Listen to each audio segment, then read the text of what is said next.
হাকিমুল উম্মত মুজাদ্দিদে মিল্লাত শাহ আশরাফ আলী থানভী রাহমাতুল্লাহ আলাইহি তার কিতাবের মধ্যে ছোট্ট একটা ঘটনা লিখেছেন। বাংলাদেশের শ্রেষ্ঠ মুফতি ফয়জুল্লাহ রাহমাতুল্লাহ আলাইহি তার একটা চটি কিতাবের মধ্যে এই ঘটনাটা পড়েছিলাম। হজের মৌসুম চলছে, হাজী সাহেবরা তাওয়াফে ব্যস্ত, সবার ব্যস্ততার মাঝখানে হঠাৎ করে মক্কার জাতীয় কবরস্থান জান্নাতুল মুআল্লার ভেতরে একটা খবর ছড়িয়ে গেল। আমাদের ঢাকা শহরে যেমন আজিমপুর কবরস্থান আছে না, সৌদি আরবে মক্কায় জাতীয় কবরস্থান হলো জান্নাতুল মুআল্লা। তো সবাই ওখানে মৃত লাশকে দাফন করতে চায়, আগ্রহ সবার থাকে স্বাভাবিক। আমাদের ঢাকা শহরে আজিমপুর কবরস্থানে প্রতিদিন গড় হারে 30টা করে লাশ ঢোকে। তো প্রতিদিন যদি এই কবরস্থানে 30টা করে লাশ ঢোকে তো জায়গা থাকবে কোন? স্বাভাবিক নিয়মে একই কবরে আর একটা দাফন করতে হয় কিছুদিন পর পর। জান্নাতুল মুআল্লায় সমস্ত মক্কার মানুষের লাশ দাফন করা হয়। অবস্থাটা এমন, প্রতি 6 মাস পর পর একই কবরে আর একটা দাফন করতে হয়। একটু মনোযোগ দেন, ঘটনা বলে টাইম পাস করা আমার উদ্দেশ্য না, একটা মহা সবক আছে এটার মধ্যে। ওই কবরে মুসলমানদের মক্কার এক বুজুর্গের লাশ জান্নাতুল মুআল্লার এক কবরে দাফন করা।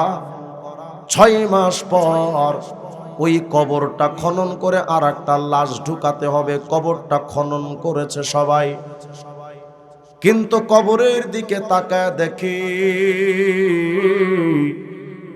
মক্কার যে মানুষটাকে দাফন করেছিল তার লাশই কবরের মধ্যে নাই। বিদেশে একটা নারীর চেহারা দেখা যায়, তার লাশটা এই কবরে। সবাই তো আশ্চর্য হয়ে গেলেন, এটা কেমনে সম্ভব? জান্নাতুল মুআল্লার লাশ কেমনে চুরি হইল? আর জান্নাতুল মুআল্লার যিনি দারোয়ান, তিনি তো কোনো ঘুষখোর দারোয়ান না, তার বাড়ি তো সৌদি আরব। আরবের মানুষের মধ্যে কয়েকটা ভালো গুণ আছে, তার মধ্যে একটা গুণ হলো গোটা দুনিয়া একদিকে চলে গেলেও তারা ঘুষ খায় না। তাদের আদর্শ। সৌদি আরবের মানুষের জবানের মূল্য আছে, লেখালেখি যা হোক না কেন তারা জবান যেটা দিবে এটা করবে। সৌদি আরবের মানুষের একটা খুশুসিয়ত। সবার মধ্যে পেরেশানি ছুটে গেল, জান্নাতুল মুআল্লার কবরস্থানের লাশটা পরিবর্তন হলো কেমনে? এই কবরের ভেতরে বুজুর্গ একজনের লাশ থাকার কথা, কিন্তু এক মেয়ের লাশটা কিভাবে আসলো? সবাই তো পেরেশান। হজের মৌসুমের হাজিরা, সবাই এসে লাশ দেখতে আসে। কেউ তো এই লাশটারে চেনে না, কারণ এই লাশের বাড়ি তো সৌদি আরব না। তার চেহারার কাটিং দেখে বোঝা যায় এ পশ্চিমা কোন রাষ্ট্রের মানুষ হবে। সবাই পেরেশান। এক এক করে হাজি সিরিয়াল দিয়া লাশটা দেখতে দেখতে হঠাৎ করে এক হাজি বলে, আরে আশ্চর্য ব্যাপার, এই লাশটা এখানে কেমনে আইলো? আমি তো লাশটারে চিনি। কেমনে চেনো? বলে, আমি একটা সময় এই মেয়েটার বাপের বাড়িতে ফ্রান্সে এক সময় প্রবাসী হয়ে এক সময় কাজ করতাম। আমাদের বাংলাদেশ থেকে অনেক মানুষ বিদেশে যায় না কাজ করতে।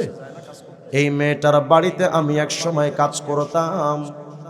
এই মেয়েটার বাবা একজন পাক্কা খ্রিস্টান, তার বাড়িতে আমি দীর্ঘ কয়েক বছর কাজ করেছি। এই মেয়েটা হলো ওই লোকটার মেয়ে। হঠাৎ করে আমাকে একদিন এই মেয়েটা আমাকে ডাইকা বলতেছিল, আমার ভাই কে গো আপনি? আপনার নামটাকে একটু বলেন, কোথায় বাড়ি আপনার, আর আপনার ধর্মের নাম কি? বলে, আমার ধর্মের নাম ইসলাম। তোমার নবীকে বলে মুহাম্মদ রাসূলুল্লাহ সাল্লাল্লাহু আলাইহি ওয়াসাল্লাম। মেয়েটা তখন ডাইকা বলে, যুবক, তোমার ভেতরে যেই আচরণ আর ব্যবহার আমি দেখেছি, আমি তোমার কাছে জানতে চাই তোমার নবীর চরিত্রটাও কি তোমার মতো এত সুন্দর? সুবহানাল্লাহ বলবেন না? তোমার চাল চলন আচার আচরণ দেখে আমি অভিভূত হয়েছি। তুমি আমারে বলো, তোমার নবীর চরিত্রটাও কি তোমার মতো এত সুন্দর ছিল নাকি? আল্লাহর বান্দাই বলে কার সাথে আমার মিলাও? আমার নবীর চরিত্র ওটা তো আমার পক্ষে বর্ণনা করা সম্ভব না। যার চরিত্রের সার্টিফিকেট আমার আল্লাহ দিলেন, তার চরিত্রের সাথে আমার চরিত্র কি মিলানো যায় নাকি? তিনি তো মহান চরিত্রের অধিকারী। ওয়া ইন্নাকা লাআলা খুলুকিন আযীম। কার সাথে মিলান? মেয়েটা ওই সময় আমার জবাব শুনে বলে, ইয়া আল্লাহর বান্দা, তোমার নবীর চরিত্র তোমার থেকে উন্নত হবারও দরকার নাই। আমি খ্রিস্টান ধর্মে থেকে আমাদের গুরুদেরকে, আমাদের মানবদেরকে আমরা যা আচার আচরণ আর চরিত্র দেখেছি, তোমার চরিত্রটা দেখা আমার দিলটা পরিবর্তন হয়ে গেছে। তোমার নবীর চরিত্র যদি তোমার মতো হয়, আমি আর বেঈমান খ্রিস্টান থাকতে চাই না, আমারে কালেমা পড়ায় মুসলমান বানাবে। মেয়েটা আমার কাছে গোপনে গোপনে মুসলমান হয়ে গেল। যতটুকু তার সাধ্য ছিল গোপন ইসলামের কথা গোপন রেখে গোপনে গোপনে ইসলামের বিধান মানত। নামাজ কালাম গোপনে গোপনে আদায় করত। আর মাঝে মধ্যে আমাকে ডাইকা বলতো, মুসলমান ভাই রে,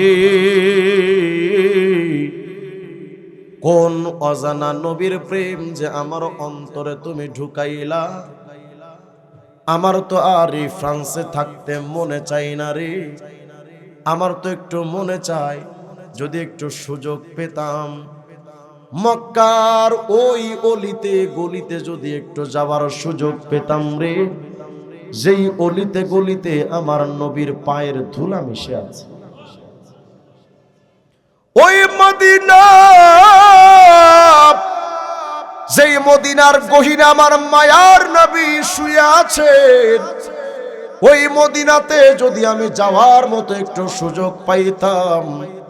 কিন্তু আমার কপালটা খারাপ, খ্রিস্টানদের ঘরে জন্ম নিয়ে আমার আর মক্কা মদিনা যাওয়া হলো না। কিন্তু আমার সুযোগ যদি থাকতো,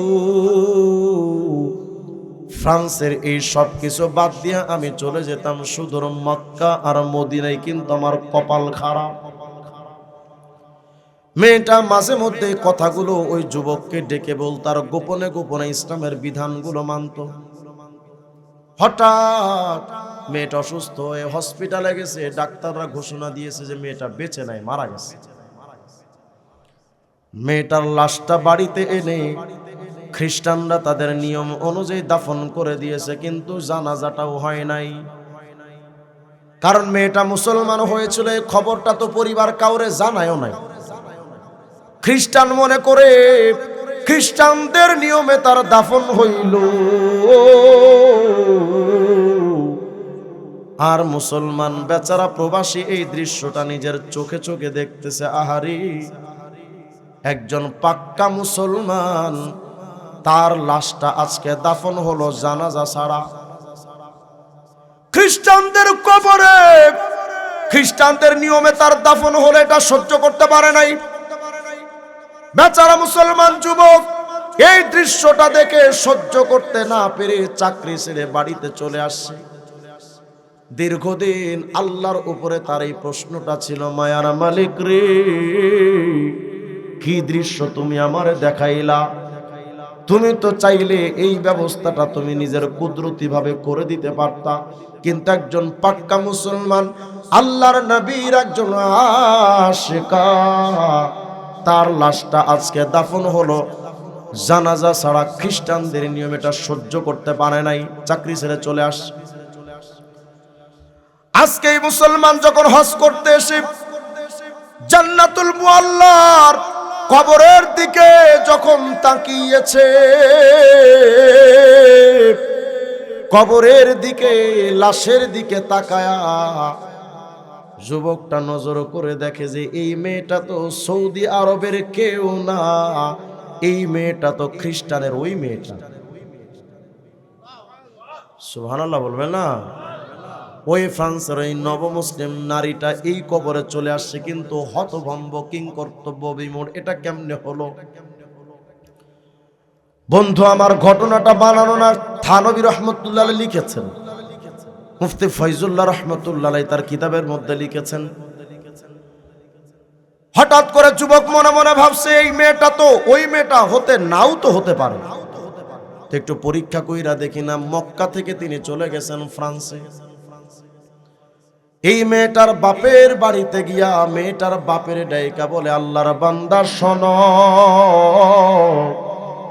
তোমার মেয়ের ভাগ্যটা বড় ভালো, তোমার মেয়ের লাশটা আমি মুসলমানদের মক্কার জান্নাতুল মুআল্লাতে দেখে আসছি। খ্রিস্টান তো চোর বোঝে না, তো ধর্মের কাহিনী কই, তুমি কি কও? আমার মেয়েকে দাফন করছি এখানে, তার লাশ জান্নাতুল মুআল্লায় যাবে কেন? কয় তাইলে চলো না একটু কবর খনন করে একটু পরীক্ষা করে দেখি না, আমি সত্যি তোমার মেয়ের লাশটা দেখে আসছি। আল্লাহর বান্দা খ্রিস্টানদের লয়া ওই মেয়েটার কবরের একটা দুইটা করে পাট যখন সরাইলো,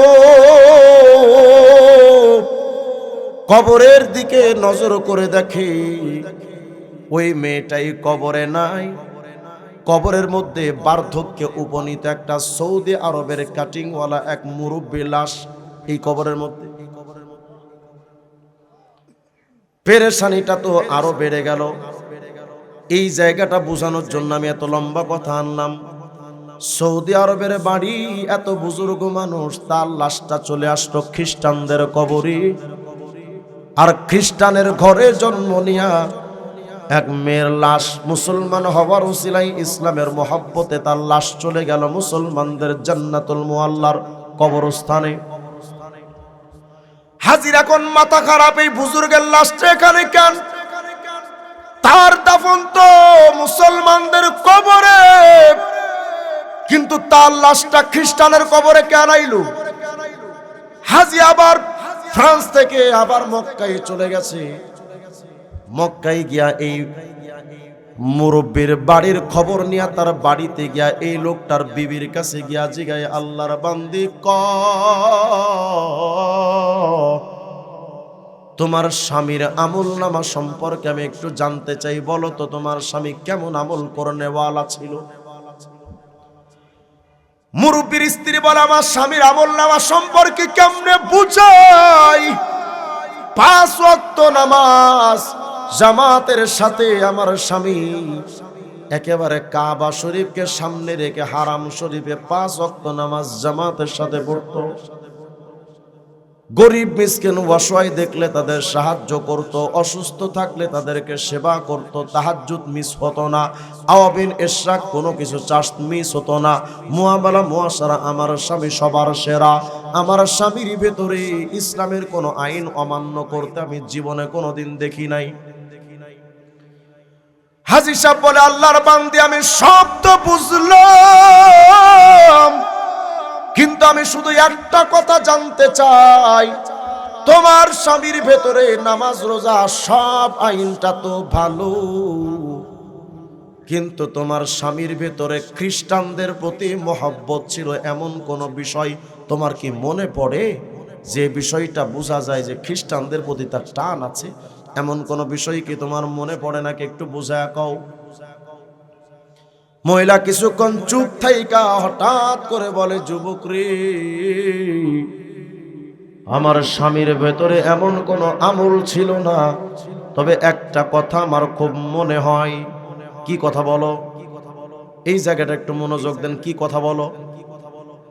বলে, আমার স্বামী নামাজ রোজা হজ যাকাতের সব দিক থেকে ঠিক ছিল, কোনো অসুবিধা নাই, কিন্তু আমার স্বামীর ভিতরে একটা খারাপির কথা। আমাদের স্বামী স্ত্রীর মধ্যে যখন সহবাস হতো, যখন আমাদের উপরে গোসলটা ফরজ হয়ে যেত, আমার স্বামী আমারে লইয়া গোসলখানায় যখন যেতেন গোসল করার জন্য, প্রায় সময় আমার স্বামী আমাকে ডাইকা বলতো, প্রাণের বিবি, ইসলামের সব বিধান আমার ভাল লাগে, তবে ইসলামের একটা আইন আমার কাছে পছন্দ না। কি সেটা? বলে স্বামী স্ত্রীর সহবাসের পরে আবার গোসল লাগবে কেন? ইসলামের এই আইনটা আমার কাছে পছন্দ লাগে না। এর চাইতে খ্রিস্টানদের নিয়ম ভালো। খ্রিস্টান ধর্মের স্বামী স্ত্রীর সহবাসের পর আর গোসল লাগে না। এই আইনের ক্ষেত্রে ইসলামের চাইতে আমার কাছে খ্রিস্টানদের নিয়মটা বড় ভালো লাগে। আল্লাহর বান্দা হাজী বলে, হে মহিলা চুপ কর, আর আমার বলা লাগবে না, আমার বোঝা হয়ে গেল। খ্রিস্টানের ঘরে জন্ম নিয়া ইসলামের আদর্শ ভালো লাগার কারণে খ্রিস্টানদের কবর থেকে উঠায়া ওই নমুসলিমা নারীটারে আল্লাহ ফ্রান্স থেকে নিয়া সৌদি আরবের জান্নাতুল মুআল্লাই মুসলমানদের কবরে পৌঁছে দিলেন।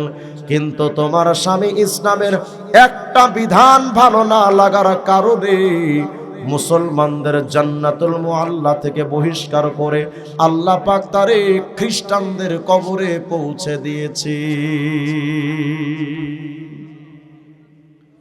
যুবক বন্ধু, ঘটনা বলা আমার উদ্দেশ্য না, আমি তোমার কাছে জানতে চাই মুহাম্মদ রাসূলুল্লাহর চুলের স্টাইল তোমার কাছে পছন্দ না? তোমার কাছে বেঈমান মেসি আর নেইমারের চুলের কাটিংটা পছন্দ? তোমার কাছে মুসলমানদের পোশাক পছন্দ না? তোমার কাছে বেঈমান বলিউড ডালিউড নায়কেদের পোশাক তোমার পছন্দ, বেঈমানদের পোশাক পছন্দ, বিধর্মীদের পোশাক তোমার কাছে পছন্দ? তোমার কাছে নবীজির ইসলামের দাড়িটা পছন্দ না? ইহুদি আর খ্রিস্টান মুশরিকদের মতো দাড়ি কাটাটা তোমার পছন্দ? তোমার কাছে রাষ্ট্রীয়ভাবে ইসলামের আইন পছন্দ না? বেঈমান লেনিন, কার্ল মার্কস, মাও সেতুং, আব্রাহাম লিঙ্কনদের আইনটা তোমার বাংলাদেশের আইনে রাষ্ট্রীয়ভাবে তোমার পছন্দ? আমি তোমারে চাইলে জোর কইরা মুসলমানদের আদর্শের মোহাব্বতের প্রেমিক বানাতে পারবো না বন্ধু। তবে আমি তোমার কাছে অনুরোধ রাইখা গেলাম, মরা তো লাগবে আজ হোক বা কাল। দুনিয়ার হায়াতের জিন্দেগি বেশি দিনের না। কত মানুষ তো বয়ান করতে করতে 4-5 দিন আগে আমাদের এক বক্তা স্টেজেই মারা গেছে। কত মুসলমান বিয়ার পরে ভালো হবে মনে করে, দাড়ি রাখবে মনে করে, ভেবেছিল বিয়ে শাদীটা করব, তারপরে দাড়ি রাখবো, টুপি মাথায় দিব, ইসলামের আদর্শ ধারণ করব। কিন্তু কত যুবক নিজের বরযাত্রীর গাড়িতে ওঠার আগে মসজিদের খাটিয়াই উঠে গেছে। হায়াতের টাইম তো বন্ধু বেশি দিনের না। আলেম ওলামা যদি আপনাদেরকে বলে যে বন্ধু ইসলামের আদর্শের দিকে ভোট দেন, তখন আপনি মনে করবেন যে হুজুররা মনে হয় রাজনৈতিক ধান্দা করে। আল্লাহ সাক্ষী, দুনিয়ার কোনো রাজনীতির সাথে আমি বন্ধু যুক্ত না।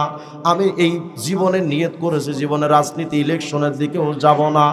তবে আমি তোমার কাছে অনুরোধটা রাইখা গেলাম, যারা এই সমাজে গণতন্ত্র প্রতিষ্ঠা করতে চাইবে, সমাজতন্ত্র, জাতীয়তাবাদ, ধর্মনিরপেক্ষ মতবাদ, এই বেঈমানদের আইন যারা প্রতিষ্ঠা করতে চাইবে, তারা তো স্পষ্ট করে বলেই দিয়েছে তারা গণতন্ত্রের আইন জারি করবে, জাতীয়তাবাদের আইন জারি করবে।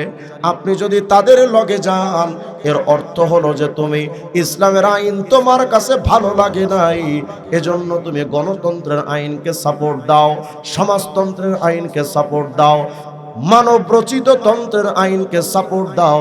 কিয়ামতের ময়দানে আল্লাহ যদি জিগায় আমার আইনের মধ্যে ত্রুটিটা ছিল কোথায়, ভুলটা ছিল কোথায়, আমার আইনের মধ্যে সমস্যাগুলো ছিল কোথায়, তুই আমাকে বল।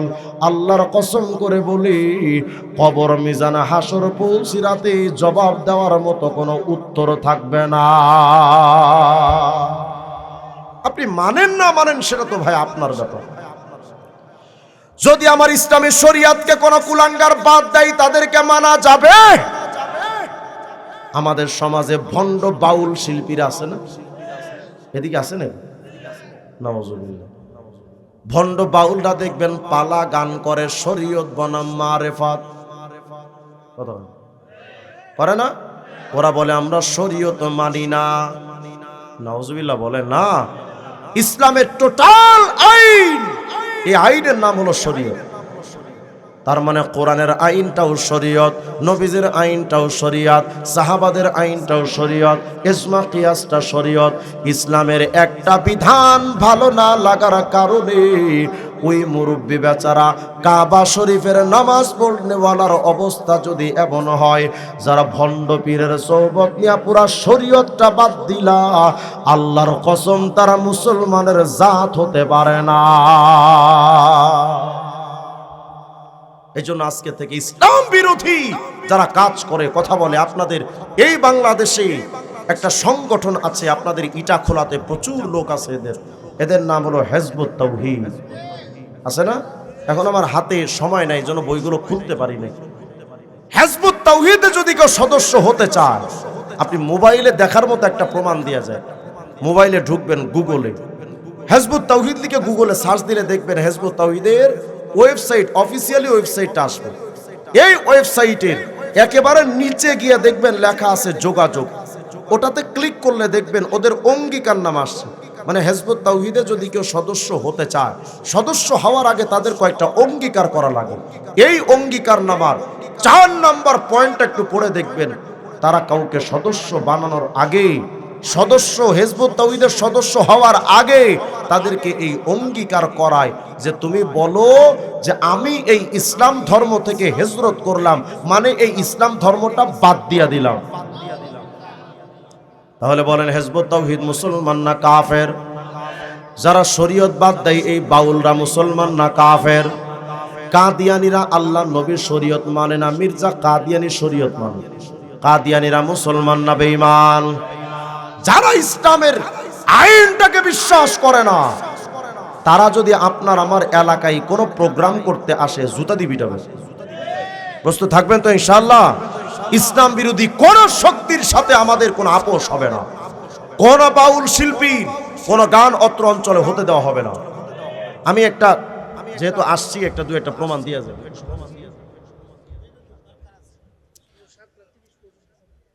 এই যে একটা বই আমার কাছে দেখতে পাচ্ছেন, অখণ্ড লালন সঙ্গীত। এই বইটা হলো বাউলদের বই। কাদের? এটা বাউলদের শুধু বই না, এটা হলো বাউলদের কোরআন। এটা কি? হয়তো ভাবতেছেন হুজুর আপনি জোর কইরা কথা বলে গেলেই তো হবে না। বাউলরা যে আমাদের কোরআন মানে না এবং লালনের গানগুলোকে যে তারা কোরআন মনে করে, তার প্রমাণ এই লালন দর্শন বই। এই বইটার 129 নম্বর পৃষ্ঠার মধ্যে গিয়া তারা লিখতেছে, বলে স্রষ্টার বিকাশ বিজ্ঞানকে কিতাব বলে, কাগজে কোনো গ্রন্থকে নয়। মানে আমরা আল্লাহর কিতাব বলে কাগজে যে কোরআনটারে আল্লাহর কিতাব মনে করি, বলে কাগজে কোনো গ্রন্থকে কিতাব বলে না। তাহলে কিতাব কোরআন কোনটা? বলে লালন দেহ কিতাব, সাইজি তথা লালনের বাণী জাগ্রত কোরআন। মানে লালনের গানগুলোই, কথাগুলোই বাউলদের কোরআন। যে কারণে এই যে বইটা অখণ্ড লালন সঙ্গীত, এটার মধ্যে লালনের সব গানগুলো এটার মধ্যে আছে। এটা হলো তাদের কোরআন। দেখেন তো তাদের এই কোরআনের মধ্যে কি লিখতেছে তারা। বাউল শিল্পীদের সাথে আমাদের তো জমি জায়গার কোনো দ্বন্দ্ব নাই, আছে? দেখেন এই অখণ্ড লালন সঙ্গীত বইয়ের 63 নম্বর পৃষ্ঠার মধ্যে গিয়া বাউলরা বলতেছে, বাউল সম্রাট লালন ফকির। বাংলাদেশে যত বাউল আছে এদের সবার গুরুকে লালন ফকির। লালন বলতেছে, যেহি মোরশেদ, মানে যিনি পিসাব, শুনতেছেন তো সবাই, যেহি মোরশেদ, যিনি পিসাব, সেই তো রসুল, ইহাতে নাই কোনো ভুল, খোদাও সে হয়। মানে যিনি পীর তিনি খোদা, তিনি নবী। এটা শুধু গানে গানে বলেছে এমন না। এই বইটার 82 নম্বর পৃষ্ঠায় এই কথার ব্যাখ্যা লিখেছে আবার। বলে সাইজি লালনের দিব্য দৃষ্টিতে মোরশেদ রসুল আল্লাহ একই। বলেন যেই বাউলরা আল্লাহ রসুল এবং পীরকে একই মনে করে, এরা মুসলমান হতে পারে? এজন্য দেখবেন আরেকটা বই আছে, এই যে বইটা বেলায়েতে মুতলাকা, এই বইটা হলো নিচে লেখা আছে দেখেন, খাদেমুল ফুকারা সৈয়দ দেলাওয়ার হুসাইন মাইজভান্ডারি।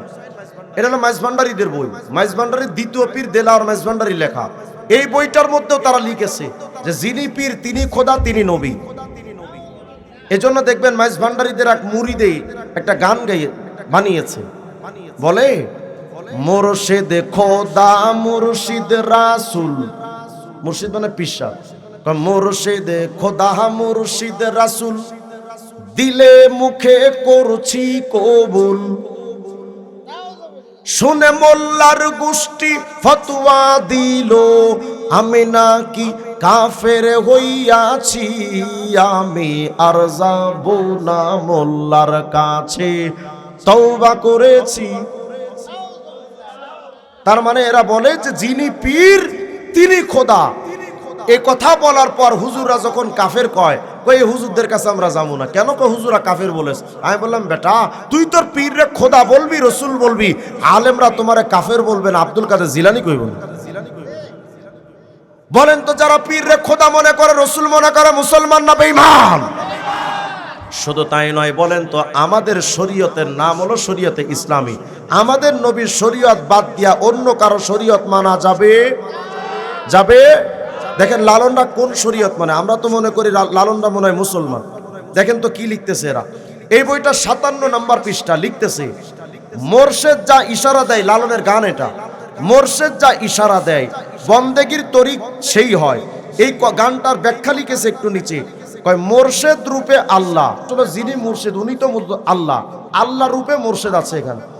কয় মোর্শেদ রূপে আল্লাহ, যার জন্য যে সাধন পদ্ধতি দান করেন সেটাই তার জন্য অপালনীয় অপরিহার্য ধর্মবিধান বা শরীয়ত। তার মানে মুর্শিদ তথা পিসাব যাকে যে সিস্টেমে আমল করতে বলবে এটাই হলো তার জন্য শরীয়ত। নাউজুবিল্লাহ, আসতে বলেন আপনারা। তাহলে বলেন যারা ইসলামী শরীয়ত বাদ দিয়া পীরের শরীয়ত মানতে চায় তারা মুসলমান? আল্লামা জালালউদ্দিন সুয়ুতী একটা কিতাব লিখেছেন আল জামিউস সগীর, এটার মধ্যে একটা হাদিস এনেছেন। নবীজি বলেছেন, শোনো উম্মতেরা, লাউ নাযালা মূসা, যদি এই জামানায় আসমান থেকে মূসা নবীর আগমন হয়, ফাত্তাবাতুমুহু, তোমরা যদি মূসা নবীকে মানতে শুরু করে দাও, ওয়া তারাকতুমুনি, আমি মুহাম্মদকে বাদ দিয়া যদি মূসা নবীকে মানতে শুরু করো, লা দালালতুম, অবশ্যই তোমরা পথভ্রষ্ট হয়ে যাবে। তাহলে বলেন আমাদের নবীকে বাদ দিয়া কোন পীর মানা যাবে? কোন মুরিদ মানা যাবে? আর আমার বাপ মাও যদি কোন ইসলামের বিরুদ্ধে কোনো কথা বলে, আমার নবীর শরীয়ত যদি রাষ্ট্রপতি প্রধানমন্ত্রী যদি আমাকে মানতে বলে, থানার ওসি ডিসি এসপি যদি ইসলামের আইন বাদ দিয়া নবীর বিধান বাদ দিয়া অন্য কিছু মানতে বলে, ওসপি ডিসি কিচ্ছু মানি না আমরা। তাহলে বলেন আমাদের নবীর শরীয়ত বাদ দিয়ে অন্য কিছু মানা যাবে? ভণ্ডরা আমাদের নাম দিছে আমরা শরীয়তি মোল্লা, আর এরা মারেফতি পাগলা, তাই না? এবার মারেফতে পাগল ছাগল গাঞ্জটিরা যখন মইরা যায়, এদের কবরে সুন্দর করে একটা মোমবাতি জ্বালায়, আছে না নাই? বলেন তো কবরে মোমবাতি জ্বালানো জায়েজ না হারাম? নিজেদের কবরে মোমবাতি জ্বালায়া, আমাদের হুজুরদের কবরে তো মোমবাতি নাই। এই জন্য আমগো হুজুরে লয়া গান গায়, পাগল মরলে বাতি জ্বলে, মোল্লা মরলে জ্বলে না, পাগল মরলে বাতি জ্বলে, মুন্সি মরলে জ্বলে না, পাগলার কাছে খোদাই থাকে, কানার দলে দেখে না, টুনটুনা টুনটুন। তাই বললাম আমাদের কবরে মোমবাতি আগুন জ্বলবে কা? তোরা দুনিয়াতে নবীজির শরীয়ত বাদ দেওয়ার কারণে মরার আগে যে জাহান্নামের টিকিট কাইটা কবরে গেলি, তোরা কবরে যাওয়ার সাথে যে জাহান্নামের আগুন কবরে দাউ দাউ করে জ্বলে, তার প্রমাণ তোদের কবরের উপরেও জ্বলে। এরা বলে হুজুর আমাদের কিচ্ছু লাগবে না, শুধু বাবা হলেই চলে। গাঞ্জটি মদখর মাদকাসক্ত ব্যক্তিদের যেমন ইয়াবা বাবা দরকার, ভণ্ড পীরদের তেমন পীর বাবা দরকার। এরা বলে আমাদের কিচ্ছু লাগবে না, শুধু বাবা। কিয়ামতে যদি বিপদে পড়ে যায়, বলে আমাদের বাবা আমাদের তরা লয়ে যাইবো গা। নাউজুবিল্লাহ, আসতে বলেন। অথচ নবীজিরও ক্ষমতা নাই তার উম্মতকে জোর করে জান্নাতে নেওয়া। কথা কয় না? নবীজি জান্নাতের মালিক নন, নবী সুপারিশের মালিক। কথা কয় না? নবী যদি জান্নাতের মালিক হতেন, চাচা আবু তালেবকে বলতেন, চাচা চলেন যায়, আমার তো জান্নাত, চলেন যায়। নিজের চাচা আবু তালেবকে জান্নাতে দিতে যিনি পারবেন না, সেখানে তোর পীর কোথায়? আমি পীর বিরোধী মানুষ না বাজান, আল্লাহর কসম আমিও পীরের মুরিদ, কিন্তু আমার পীর যদি আমাকে শরীয়ত থেকে যদি এক চুল পরিমাণ সরতে বলে, ওই পীরকে 3 তালাক দিয়ে দিবে। আপনারা ভাবেন যে আমরা পীর বিরোধী মানুষ? আল্লামা জুনায়েদ বাবুনগরী রহমতুল্লাহ আমাকে খেলাফত দিয়েছে। আমার এ পর্যন্ত 3টা খেলাফত পেয়েছে, যদিও আমি এই লাইনে এখনো নিজেকে কামেল মনে করি না, কিন্তু আমরা পীর বিরোধী মানুষ নই। ইসলামের বিধান থেকে যদি কেউ এক চুল পরিমাণ সরে যায়, তার সাথে আমাদের কোনো সম্পর্ক থাকতে পারে না। এর এখন গান গাই, কেরামান কাতিবিন রোজা হাসরের দিন আল্লাহর কাছে যদি করে অভিযোগ, আমি বলবো দুনিয়ায় ছিলাম ল্যাংটা বাবার লোক। আমি মনে মনে ভাবলাম, সামদু ল্যাংটার মুড়ি দেওয়া যদি তুই গান বানাইতে পারস, আমিও কওমি মাদ্রাসা পড়ুয়া পোলা বিখাউস, আমিও কম না। গান আমিও একটা বানাইছি, কই না থাক পারো সমালোচনা করে।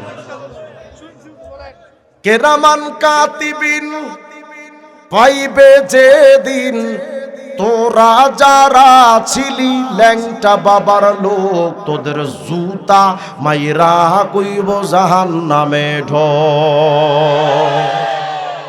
গানটা তো এমন হওয়া দরকার, কেরামান কাতিবিন রোজা হাসরের দিন আল্লাহর কাছে যদি করে অভিযোগ, আমি বলবো দুনিয়ায় ছিলাম মুহাম্মাদের লোক। मोमेन जो फिदा नक्श काफे पाया नबी हो जीरा कदम आज भी आलम का खजीना, साहिल से लगी गा कभी मेरा भी सफीना, देखेंगे कभी शौक से मक्का व मदीना, गर सुन्नत नबवी की करे पैरवी उम्मत, तूफा से निकल जाएगा फिर उसका सफीना। आवाज दिया कोन अल्लाहु আকবার। আমি জানতে চাই, ইসলাম বাদ দিয়া কোনো তন্ত্র মন্ত্র কোনো কিছু মানা যাবে? যেখানেই দেখবেন ইসলামের সামান্যতম বিরোধিতা, আল্লাহকে ওয়াস্তে নিজের জীবনটাকে ওখান থেকে সরায় রাখেন, বেঈমান হয়ে কবরে যাওয়া লাগবে। গত সরকারের আমলে আল্লাহ ফখর, আমি তো 2বার গ্রেফতার হয়েছি। স্বরাষ্ট্রমন্ত্রী আমাকে 2বার ডেকে নিয়েছে। আমার একবার ডাইরেক্ট বলল যে আপনি হিজবুত তাওহীদের বিরুদ্ধে কথা বলতে পারবেন না। আমি এটা বলতেই থাকবো, এটা বন্ধ করা যাবে না। আর আমারে বলল, ডিআইজি মাহবুব সাহেব, যদি আপনাকে কোনো খুনের প্রধান আসামি করা হয় তো কি করবেন? আমি বলছিলাম, আমাকে নিয়ে তো ফাঁসি দিবেন, এরপরে কি ঘোড়ার ডিম করবে না। আমি ওই পর্যন্ত তৈরি আছি। আসলে এই সমাজের মধ্যে কয়েকভাবে দিনের কাজ হয়। কিছু মানুষ লাগে মরহুম পীর সাহেবদের মতো কান্নাওয়ালা হুজুর, হাফিজুর রহমান সিদ্দিকী সাহেবের মতো কান্নাওয়ালা বক্তা, যারা মানুষের হৃদয় বিগলিত করার বয়ান করেন। তাদের দ্বারাও যেমন দিনের কাজ হয়, মামুনুল হক আর জুনায়েদ বাবুনগরীর মতো কিছু ঝানু লোক দরকার। সব কিছুই দরকার ইসলামের জন্য, ঠিক না? আল্লাহ তাআলা আমাদের সবাইকে সহি বুঝ দান করেন। তো যত মানুষ আল্লাহ সৃষ্টি করেছেন, এর মধ্যে স্পেশাল ভাবে কিছু মানুষকে আল্লাহ সৃষ্টি করেছে। যেমন আপনারা যখন মাছের দোকানে যান, মাছের দোকানে গিয়ে আপনারা যখন মাছ কেনেন, সব মাছ ধরেই তো উঠান না। এই মাছগুলো ক্রেতারা টিপে টিপে বাছাই করে কোনটা তাজা আর কোনটা পচা। টিপে টিপে বাছাই করে করে তারপরে প্যাকেটে ঢুকিয়ে ওজন করে কিনে নিয়ে আসে। এই মাছগুলোকে বলা হয় নির্বাচিত বা সিলেক্টেড। আল্লাহর হাবিব সাল্লাল্লাহু আলাইহি ওয়াসাল্লাম এই উম্মতের ব্যাপারে বলেছেন, উম্মতে মুহাম্মাদি, তোমরা তো তোমাদের নিজেদের পরিচয় জানো না। ওয়াখতারা উম্মতি আলাল উমাম, আল্লাহ তাআলা উম্মতে মুহাম্মাদিকে অন্য সকল উম্মত থেকে বাছাই করে বেছে বেছে আলাদা করে এদেরকে বানিয়েছেন উম্মতে মুহাম্মদ। সুবহানাল্লাহ বলেন। আপনি আমি সিলেক্টেড মানুষ, কত দামি আপনি আমি, এতটা দাম আল্লাহ আপনাকে আমাকে দিয়েছেন। হাফেজ ইমাদউদ্দিন ইবনে কাসির রাহিমাহুল্লাহ কিতাব লিখেছেন আল বিদায়া ওয়ান নিহায়া। খণ্ড ৮ 443 নম্বর পৃষ্ঠায় একটা বর্ণনা এনেছে। উম্মতে মুহাম্মাদি, আমরা তো আমাদের নিজেদেরকে চিনি না যে আমরা কত দামি মানুষ। কতটা দাম দিলেন হযরত আলী ইবনে উরওয়া রাহিমাহুল্লাহ বলেন, আগের জামানার উম্মতের আমলের কারগুজারি একদিন হুজুর সাহাবীদের সামনে শোনাচ্ছিলেন যে, সাহাবীরা, যাকারা রাসূলুল্লাহ সাল্লাল্লাহু আলাইহি ওয়াসাল্লাম আরবাআতাম মিন বনি ইসরাঈল, বনি ইসরাইলের 4 জন মানুষের জীবনের আমল নিয়ে আল্লাহর হাবিব সাহাবীদের সামনে একদিন আলোচনা করছিলেন। সাহাবীরা, আগের যুগের উম্মতরা কত আমল করত জানো? বনি ইসরাইলের 4 জন মানুষ ছিল। নবীজি শোনাচ্ছেন সাহাবীদের, বনি ইসরাইলের 4 জন মানুষ ছিল।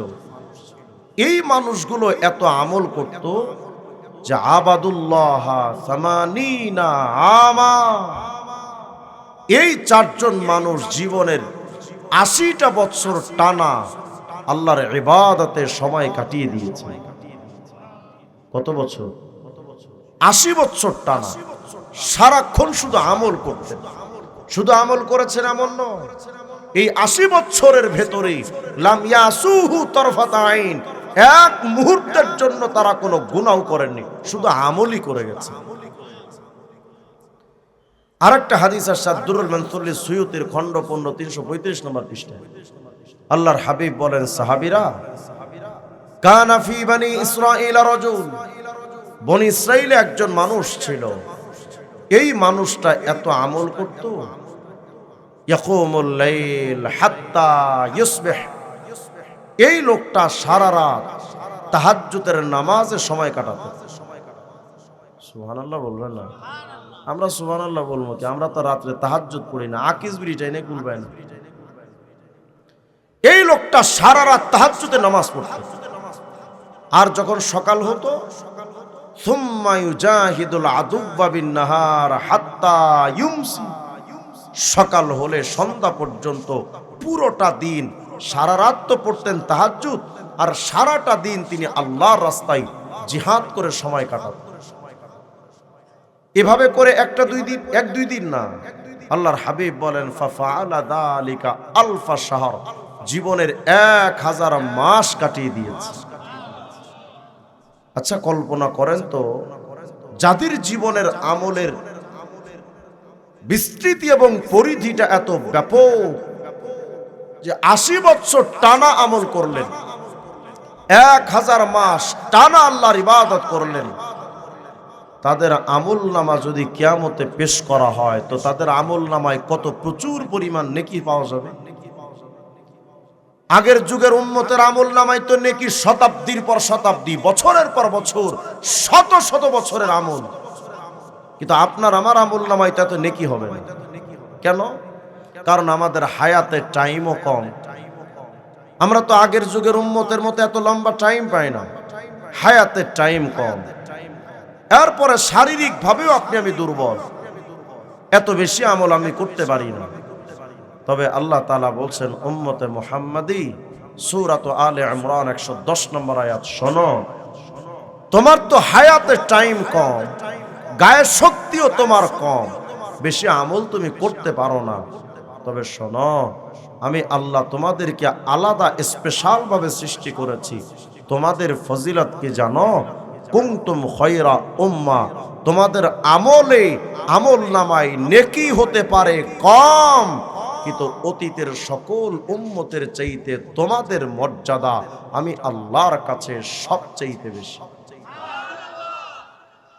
শুধু তাই নয়, সহিহ বুখারী 6887 নম্বর হাদিস আসছে, আল্লাহর হাবিব বলেন, নাহনুল আখিরুন, আমরা তো দুনিয়াতে এসেছি সবার পরে, আস-সাবিকুনা ইয়াউমাল কিয়ামা, আমরা দুনিয়াতে আসলাম ঠিক সবার পরে, কিন্তু কিয়ামতের ময়দানে আমরা আল্লাহ তাআলার জান্নাতে যাব সবার আগে।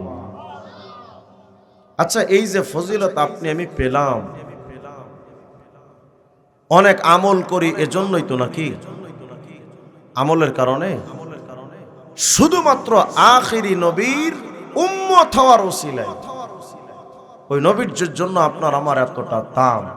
আহারে কপাল পোড়া উম্মত, যেই নবীর জন্য আপনি আমি এতটা দাম পেলাম, এতটা মান পেলাম, এতটা সম্মান পেলাম, যেই নবীর জন্য আপনার আমার এতটা কদর দানি, আফসোসের সাথে বলতে হয় আজ যদি মুসলমানের চেহারার দিকে তাকানো হয়, মুসলমানের চেহারার মধ্যে নবীজির ইসলামের কোনো ছবি পাওয়া যায় না, তার মাথায় টুপি পাওয়া যায় না, মুখে দাড়ি পাওয়া যায় না, গায়ে পাঞ্জাবি পাওয়া যায় না, তার আচার আচরণে, তার কথাবার্তায়, তার মুআমালা, তার মুআশারা, তার ব্যক্তিগত জীবনে, তার অর্থনৈতিক জীবনে কোনো ক্ষেত্রেই এখন নবীর আদর্শ খুঁজে পাওয়া যায় না।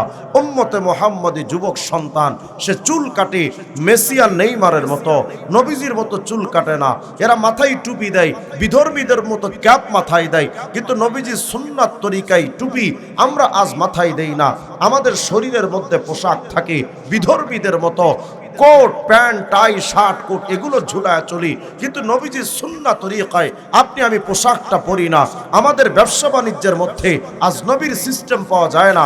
ব্যবসা বাণিজ্য তো হওয়ার দরকার ছিল আত্তাজিরুস সাদুকুল আমিন, আমানতদারিতার সাথে ব্যবসা করবা, সাদাকাত সততার সাথে ব্যবসা করবা, নির্ভরযোগ্যতার সাথে ব্যবসা করবা।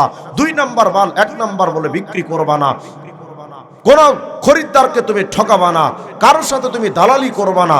আমাদের অর্থনৈতিক ব্যবস্থা হওয়ার দরকার ছিল সুদ মুক্ত, ঘুষ মুক্ত, দালালি মুক্ত, প্রতারণা মুক্ত, ভেজাল মুক্ত। কিন্তু উম্মতে মুহাম্মদী আজ তারা তাদের ব্যবসা বাণিজ্যের মধ্যে নবীজির সে আদর্শটা লালন করে না।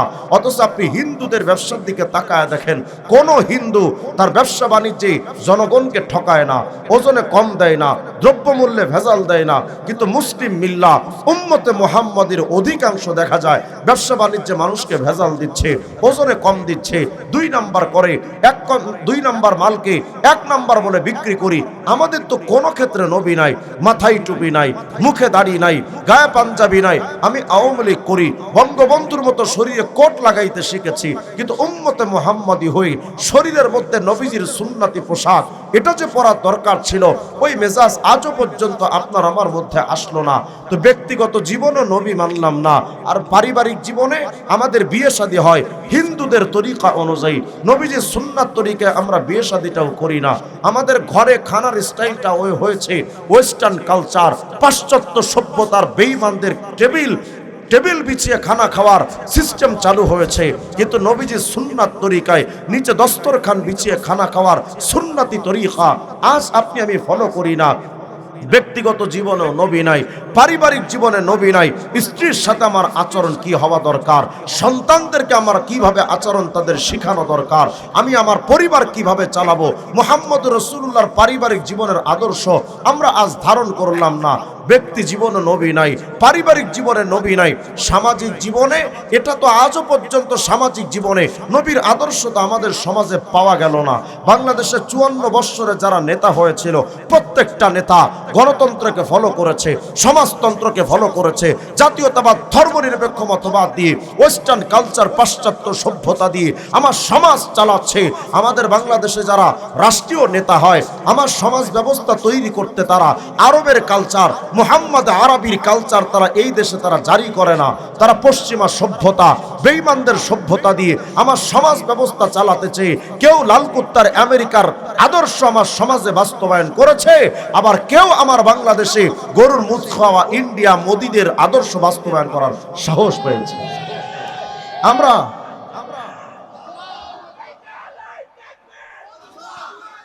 আমাদের নেতারা ইসলামের আইন অনুযায়ী বিচার সালিশ করে না।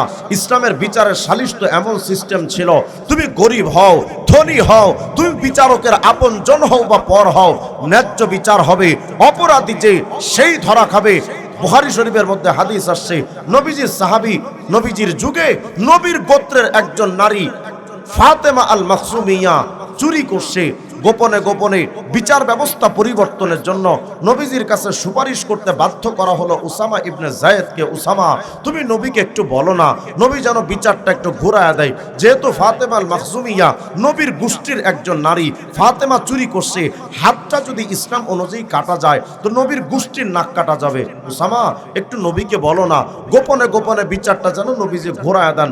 উসামা ইবনে যায়েদ যখন নবীজির কাছে গিয়া বললেন, ইয়া রাসূলুল্লাহ বিচারটা একটু কোনো রকম ঘোরায় দেওয়া যায় কিনা এ ব্যাপারে সুপারিশ করেছিল কিছু মানুষ। তা আমি তাদের কথাটা আপনার সামনে তুলে ধরলাম, সিদ্ধান্ত তো নেবেন আপনি। আল্লাহর হাবিব বলেছিলেন, ওসামা লাউ আন্না ফাতেমাতা বিনতা মুহাম্মদ লাউ সারাকাত লাকাতাতু ইয়াদাহা, আজ যদি ফাতেমা আল মাখজুমিয়া আমার গোষ্ঠীর একজন নারী চুরি না করে, আমি মুহাম্মদ আমার মেয়ে ফাতেমা যদি চুরি করত, আমি আমার ফাতেমার হাত কেটে ফেলে দিতাম। ইসলামের আইন, এই হলো ইসলামী আইনের ব্যবস্থা। আমাদের বাংলাদেশে আইন আছে, সংবিধান আছে। আমাদের বাংলাদেশের সংবিধান এই 54টা বৎসরে 15 বার মতো পরিবর্তন হয়েছে। যখন যেই সরকার ক্ষমতায় আসে, নিজেদের সুবিধার মতো তারা আইন পাশ করে বিরোধী দলকে কিভাবে দমন করা যায়, দমন পীড়নের নিপীড়নের ইতিহাস তৈরি করতে নিজেদের মতো সংবিধান তৈরি করে ওই সংবিধান দিয়ে আমার রাষ্ট্র চালাচ্ছে। ফলাফল, আগেও ছিলাম মাজলুম, পাকিস্তানি আমলেও আমরা নিষ্পেষণের শিকার হয়েছি, পরাধীনতার শৃঙ্খলে আবদ্ধ ছিলাম। দেশটা স্বাধীন হওয়ার পর 50 বছর পার হয়ে গেছে, আজও পর্যন্ত এই মুসলিম মিল্লা, এই জাতি, এই বাংলাদেশিরা আগেও ছিল পরাধীন, গোলাম, আজও পর্যন্ত গোলাম। এই গোলামের জিঞ্জিরকে যদি ধ্বংস করতে হয়, এই সমাজে গণতন্ত্র, সমাজতন্ত্র, জাতীয়তাবাদ, ধর্মনিরপেক্ষ মতবাদ, ডক্টর কামালদের বানানো বাংলাদেশের সংবিধানকে পরিবর্তন করে ইসলামী আইন বাস্তবায়ন করা দরকার। ইসলামের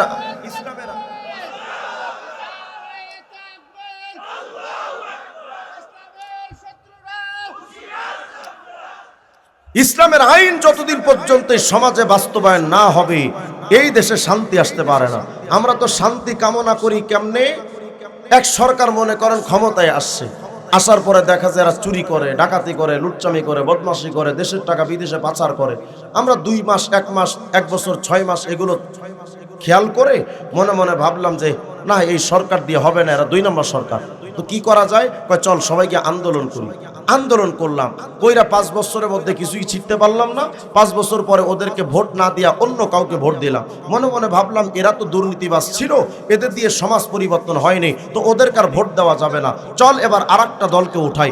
সবাই মিলে তাকে ভোট দিলাম। ভোট দেওয়ার পরে ওরা যখন ক্ষমতায় গেল, যাওয়ার পরে 1 মাস 2 মাস পরে দেখি এরাও সেই পুরান চোর, এরাও সে আগেদের মতো চুরি করে, দুর্নীতি করে, ডাকাতি করে, সেইভাবে আবার রাষ্ট্র চালাচ্ছে। চল আবার কি বলে, আবার আন্দোলন করব। আন্দোলন করে আবার 2 মাস 5 বছর পরে আবার তাদেরকে নামাইলাম, চল আরেকটা দলকে উঠাই। পরে আরেক দলকে ভোট দিয়ে ক্ষমতার মসনদে বসালাম। যখন 3য় নাম্বার দল যখন আসলো, আসার পরে দেখি এরাও দুর্নীতিবাজ, এরাও চোর, এরাও ডাকাত, সে আগের মতো এরাও একই কাজ করে। এদের দ্বারা আর মানুষের কোনো উপকার হচ্ছে না।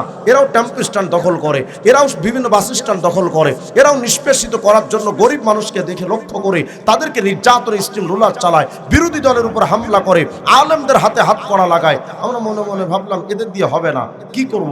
চল আবার আন্দোলন করি। আন্দোলন করে আবার তাদেরকে নামালাম। এইভাবে শুধু একটার পর একটা সরকার বসিয়েছি আর আন্দোলন করে নামিয়েছি। 54 বছর চলে গেছে, আজও পর্যন্ত কোনো শান্তি আসেনি। অবশেষে 2024 সালে মনে মনে ভাবলাম স্বৈরাচার শেখ হাসিনাকে নামানো দরকার, এর দ্বারা পরিবর্তন আমাদের হবে না। এ জালেম, এ স্বৈরাচার, এ দুর্নীতিবাজ সবকিছু ট্যাগ লাগিয়ে বাস তারা আসলে যে অপরাধী, অপরাধের কারণে আন্দোলন করলাম। 2000 ছাত্র বাংলাদেশে জীবন দিয়া দুনিয়া থেকে বিদায়ী হয়ে গেল। দেশকে স্বাধীন করার জন্য আমরা স্বৈরাচার খেদাও আন্দোলন করে তাদেরকে নামায় দিলাম। ভাবলাম দেশের কোন দলের লোকদের দিয়া শান্তি আসবে না, কি করা? চল সুদ করে ইউনুস নিয়ে আসি। ইউনুসকে আইনা ক্ষমতায় বসালাম। কি হলো? 1.5-2 বছর চলে যাচ্ছে, গোড়া ডিমও হয় না। বলেন আমার দেশে কোনো পরিবর্তন হচ্ছে? শান্তির কোনো আভাসকে পাওয়া যাচ্ছে? হবে না। এটা আমাদের ভুল চেতনা। আমরা মনে করি নেতার পরিবর্তন দিয়ে সবকিছু সম্ভব, অথচ সূরা তাহা 124 নম্বর আয়াতে আল্লাহ তাআলা বলেছেন, শোনো, ওয়ামান আ'রাদা আন যিকরি ফাইন্না লাহু মাঈশাতান দনকা। তোমার ব্যক্তিগত জীবন, তোমার পরিবার, তোমার সমাজ, তোমার রাষ্ট্র ব্যবস্থা, এই পুরা ভূখণ্ডটাকে যদি শান্তিময় করতে চাও, ইসলামের আইন দিয়া ব্যক্তি জীবন চালাও, পরিবার, সমাজ, রাষ্ট্র, আন্তর্জাতিক অঙ্গন ইসলামের আইন দিয়া চালাও। শোনো উম্মতে মুহাম্মদী, ব্যক্তিগত জীবনে যদি কোরআনের আইন থেকে এরাজ করো, যদি তুমি তোমার ব্যক্তিগত জীবন, পরিবার, সমাজ আর রাষ্ট্রীয় জীবনে কোরআনের আইন থেকে যদি এরাজ করো, আল্লাহর বিধানকে যদি বাদ দিয়া নিজেদের মন মতো আইন বানায়া যদি রাষ্ট্র চালাও, 54 বছর চলে যাবে। শান্তি কপালে আসবে না, নাম হবে দেশের ডিজিটাল। খবর নিয়ে দেখবা সবকিছুতে শুধু ভেজাল আর ভেজাল।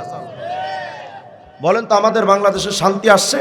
তাহলে সরকারের পরিবর্তন দিয়ে গোড়া ডিমও হবে না। আমরা মনে মনে ভাবতেছি এই সরকার যাওয়ার পরে নির্বাচিত সরকার আসলে দেশটা স্থিতিশীল দেশ তৈরি হবে, দেশে শান্তি চলে আসবে, গোড়ার ডিম হবে, আরো খুনাখুনি বাড়বে, আরো এই বাংলাদেশের পরিবর্তন কোশ্চিন কালেও হবে না। বাংলাদেশটাকে যদি শান্তির একটা রাষ্ট্র গঠন করতে হয়, আফগানিস্তানের মতো মোল্লাদের দিয়ে সরকার গঠন করা দরকার। খবর নিয়ে দেখেন আফগানিস্তানে তালেবানে এমন রাষ্ট্র গঠন করেছে, চুরি নাই, ডাকাতি নাই, লুণ্ঠন নয়, দেশের টাকা বিদেশে পাচার করে না, অর্থনৈতিক ব্যবস্থায় তারা একেবারে এমন সর্বোচ্চ চূড়ায় আসীন হচ্ছে। তাদের অর্থনৈতিক ব্যবস্থা, আইনের ব্যাপার, সমস্ত জগৎটা এমন সুন্দর হয়ে গেছে তাদের। এখন আর সেখানে আদালতও লাগে না, কারণ আসামি তো খুঁজে পাওয়া যায় না। শান্তির বন্যা বয়ে গেছে। যদি পৃথিবীতে বর্তমানে শান্তিতে নোবেল পাওয়ার যোগ্য কোনো রাষ্ট্র হয়, একমাত্র আফগানিস্তান। তাহলে বোঝা গেল সরকারের পরিবর্তন দিয়ে হয় না, নেতার পরিবর্তন দিয়ে হয় না, নীতির পরিবর্তন দরকার। এই নীতিটা হলো ইসলামী নীতি। ইসলামী আইন ছাড়া কোনোদিন শান্তি আসবে না। এটা বোঝানোর জন্য আমি আপনাদের একটা উদাহরণ পেশ করি। মনে করেন আপনি চীন থেকে একটা মেশিন আমদানি করেছেন। এই মেশিনটা আপনি জীবনে কোনোদিন দেখেন নাই। মেশিনটা যখন বাংলাদেশে আপনি আনবেন, তো চীন সরকার আপনাকে বলছে, দেখো বাঙালি, এই মেশিনটা তো জীবনে কোনোদিন তুমি চালাও নাই, এই মেশিন যদি চালাতে হয় তো আমি চীন সরকার তোমাকে দুটো জিনিস দিব। এক নাম্বার একটা ক্যাটালগ। মনে করেন ইলেকট্রিক কোনো জিনিস কিনলে প্রত্যেকটা জিনিসের সাথে ছোট্ট একটা চটি বই দেয় না? কথা বলে একটা বই দেয় না? এই বইয়ের মধ্যে লেখা থাকে কিভাবে মেশিনটা চালাবেন, একটা চটি বই, এটার নাম হলো ক্যাটালগ। তো সেই চীন থেকে মেশিনটা যখন আপনি কিনলেন, চীন সরকার আপনাকে একটা ক্যাটালগ দিল। আর চীন সরকার বলল, দেখো মেশিনটা তো বড়, জীবনে কোনোদিন দেখো নাই, অভিজ্ঞতা সম্পন্ন লোক ছাড়া এটা চালানো যাবে না, শুধু বই দেখেই সব হয় না। যদি বই দেখে ডাক্তারি করা যেত তাহলে মেডিকেল কলেজের দরকার হতো না, প্র্যাকটিক্যালি শেখা দরকার। তো প্র্যাকটিক্যালি এই রাষ্ট্রটা তুমি এই মেশিন কিভাবে চালাবা, তোমার জন্য আমি অভিজ্ঞতা সম্পন্ন একজন ইঞ্জিনিয়ার চীন দেশ থেকে বাংলাদেশে পাঠাবো। এই চীন থেকে যাওয়া অভিজ্ঞতা সম্পন্ন ইঞ্জিনিয়ার তোমার ক্যাটালগ দেখে দেখে মেশিন চালানোর ব্যবস্থা করে দিয়ে আসবে। ওই অনুযায়ী তুমি মেশিন চালাও, মেশিনটা সুন্দর করে চলবে। তবে দেখো বাঙালি, তোমরা তো একটু স্বাধীন চেতা, মানুষের ফুটাঙ্গিরি তোমরা দেখতে পারো না। তো বাংলাদেশে মেশিন নেওয়ার পর নিজের মন মতো মেশিন চালাতে যেও না, তাহলে কিন্তু সর্বনাশ হয়ে যাবে। আপনি তো খুব ভদ্র মানুষের মতো চীন থেকে মেশিনটা বাংলাদেশে আনলেন। বাংলাদেশে আসার পর সকালবেলা চীনের ইঞ্জিনিয়ার চুংচাং ভুংবাং চায়না যখন গিয়ে আপনার মেশিন স্টার্ট দিতে গেছে, আপনিও ব্রাশ করতে করতে মেশিনের পাশে গিয়ে দেখতেছেন চীনের মাতবার এসে, চীনের একজন ইঞ্জিনিয়ার এসে আপনার মেশিনের কাছে মাতবারি করে। আপনি তো জাতে বাঙালি, মেজাজ খারাপ, যে আমার পকেটের টাকা দিয়ে আমি মেশিন কিনছি, চীনের এই ইঞ্জিনিয়ারের ফুটাঙ্গিরি দেখুন না, এটা হবে না। হাতাটা গোছায় কানসা বরাবর মারছেন একটা থাপ্পড়, যা বেটা এখান থেকে ভাগ। ইঞ্জিনিয়ারকে ছড়ায় দিলেন। ক্যাটালগ যেটা সরকার দিয়েছিল এটা ছিঁড়ে টুকরো টুকরো করে ডাস্টবিনে ফেলে দিয়েছে। এখন আপনার কাছে নিয়ম নীতিমালা ক্যাটালগও নাই, ইঞ্জিনিয়ারও নাই, কিন্তু মেশিন তো চালানো লাগবে। কেমনে চালাবেন? তখন নিজের মন মতো যেখানে তেল দেওয়া দরকার ওখানে জনমের মতো পানি ঢালছেন, যেখানে পানি দেওয়া দরকার ওখানে গ্যাস দিয়েছেন। এবার স্টার্ট দেন, মেশিনটা চলবে? কথা কয় না, চলবে? অথবা বৈদ্যুতিক তার আপনি জোড়া দিয়েছেন, যেটাকে প্লাসে দেওয়া দরকার ওটা মাইনাসে দিয়েছেন, মাইনাসেরটা প্লাসে দিয়েছেন, অথবা দুই তার একসাথে জোড়া দিয়েছেন, মেশিনটা থাকবে না ব্রাস্ট হবে? ব্রাস্ট হবে না। কারণ এই মেশিনটা যদি চালাতে হয় নিয়ম অনুযায়ী, ইঞ্জিনিয়ারের দিক নির্দেশনা অনুযায়ী মেশিন চালাও, নইলে তোমার মেশিন চলবে না। যদি দুনিয়ার ছোট্ট একটা মেশিন চালাতে আইন লাগে, দুনিয়ার একটা ছোট্ট মেশিন চালাতে যদি ইঞ্জিনিয়ার লাগে, আমি জানতে চাই এই পুরা বিশ্ব ভূখণ্ডটা বানানো কার? বলেন না কার? তো যেই দুনিয়া আল্লাহ বানালেন সেই দুনিয়ার আইন লেলিন দিবে, কালমার্স দিবে, Mao Tsetung Abraham Lincoln, doctor Kamal কাউয়া কাদের দিবে। যেই দুনিয়াটা বানালেন আমার আল্লাহ, এই দুনিয়া নামক মেশিন বানানেওয়ালা আল্লাহর আইন যতদিন পর্যন্ত আপনি ফলো না করবেন এই দুনিয়া চলতে পারে না। এই কথা আল্লাহ কোরআনে কারিমের মধ্যে বলছেন, সূরা মায়েদার 15 নম্বর আয়াত। আল্লাহ বলেন, قد جاءكم من الله نور ওয়া কিতাবুম মুবিন।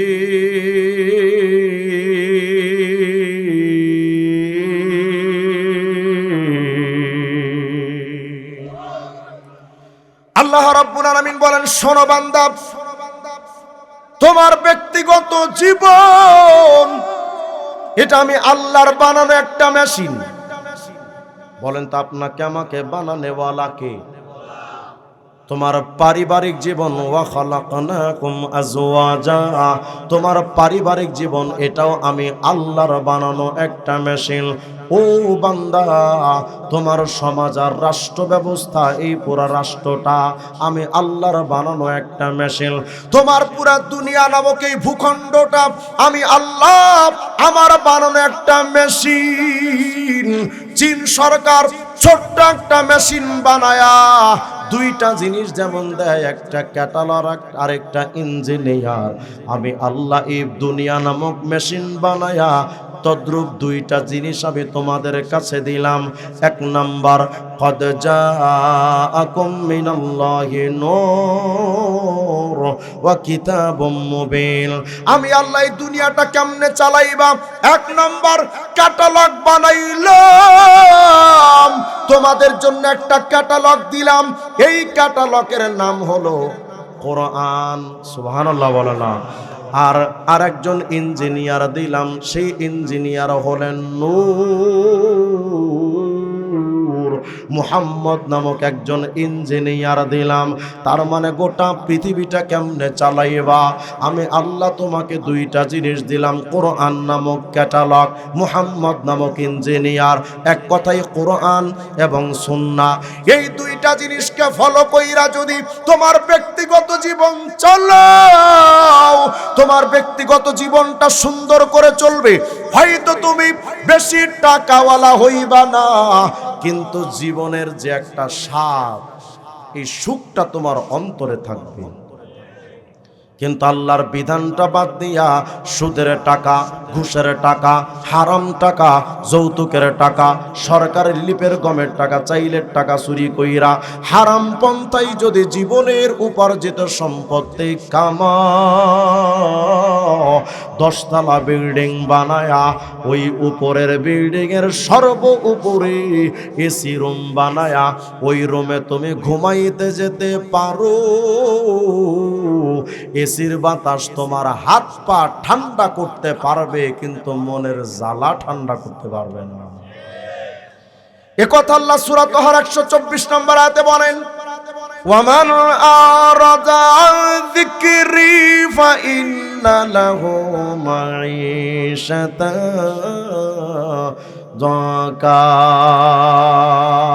ব্যক্তিগত জীবনটা যদি কোরআন সুন্নাহ বাদ দিয়া চালাও, তোমার ব্যক্তিগত জীবনটারে ফাইন্না লাহু মাঈশাতান যাকা, তোর ব্যক্তিগত জীবনটারে আমি আল্লাহ নরক বানায়া ছাড়বো।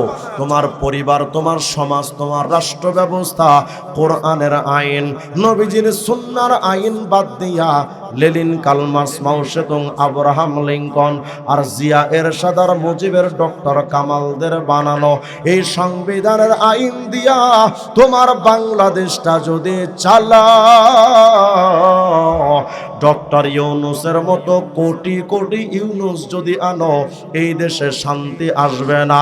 এই দেশের শান্তি আর প্রত্যেকটা সেক্টরকে যদি সংস্কার করতে হয়, প্রতিটা সেক্টরে ইসলামের আইন বাস্তবায়ন করা দরকার। ইসলামে আইন ছাড়া সম্ভব না। হায় আফসোস, হিন্দুরা গণতন্ত্র মানে, কারণ হিন্দু ধর্ম পরিপূর্ণ কোনো ধর্ম না। বৌদ্ধরা জাতীয়তাবাদ মানতে পারে, কারণ বৌদ্ধ ধর্মের মধ্যে ইসলামী অর্থনীতি নাই।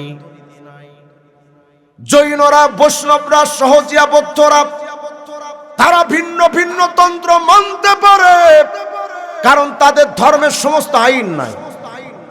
আমি আপনার কাছে জানতে চাই, ইসলাম ধর্মটা পূর্ণ না অপূর্ণ? এ কথাটা কার? আল্লাহ বলেন, আল ইয়াউমা আকমালতু লাকুম দীনাকুম ওয়া আতমামতু আলাইকুম নি'মাতি ওয়া রাদিতু লাকুমুল ইসলাম দীনা। আল্লাহ বলেন আমি তো ইসলাম পরিপূর্ণ করে দিয়েছি। আচ্ছা, যেই ইসলামের পূর্ণতার ব্যাপারে আল্লাহ ঘোষণা দিলেন, ওই ইসলামটা যেহেতু পরিপূর্ণ, এর অর্থ কি? যে টুপি মাথায় দেওয়ার ব্যাপারে ইসলামের বিধান আছে, পাঞ্জাবি পরার ক্ষেত্রে ইসলামের বিধান আছে, নামাজ রোজা মসজিদ মাদ্রাসার জন্য ইসলামের বিধান আছে, কিন্তু এই ইসলামে রাষ্ট্র পরিচালনার কোনো আইন নাই। কত করেন আছে তো, কারণ ইসলাম পরিপূর্ণ ধর্ম।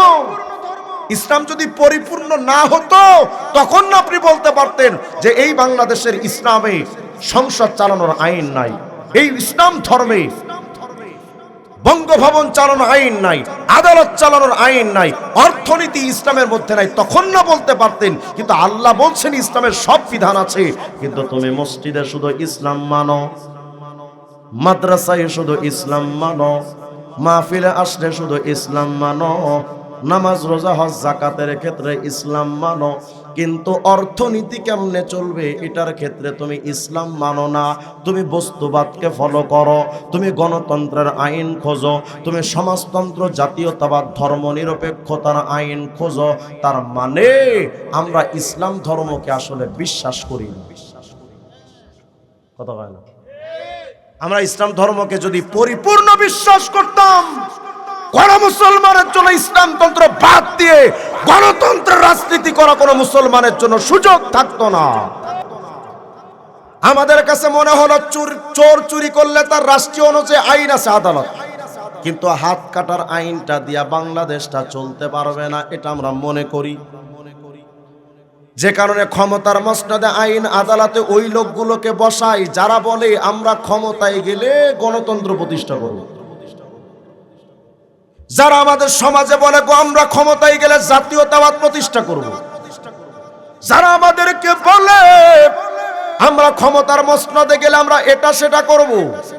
মুসলমানদের কণ্ঠের আওয়াজ হওয়া দরকার ছিল এমন, আমি ক্ষমতার মসনদে গেলে ইসলামের আইন পাশ করব, কিন্তু সেটা আপনারা আমার শোনাবে না, কারণ তারা ইসলাম অনুযায়ী রাষ্ট্র পরিচালনা করবে না। হাজি কিয়ামতের ময়দানে গিয়া দেখবেন আপনারা আমলনামায় 1 লক্ষ ধর্ষণের মামলা। হাজিরে কিয়ামতে যাইয়া দেখব তোমার আমলনামার মধ্যে 19 লক্ষ কোটি টাকার দুর্নীতির মামলা। তোমার আমলনামায় এত এত বড় বড় দাগি দাগি আসামিদের তালিকার সারির মধ্যে তোমারও নাম।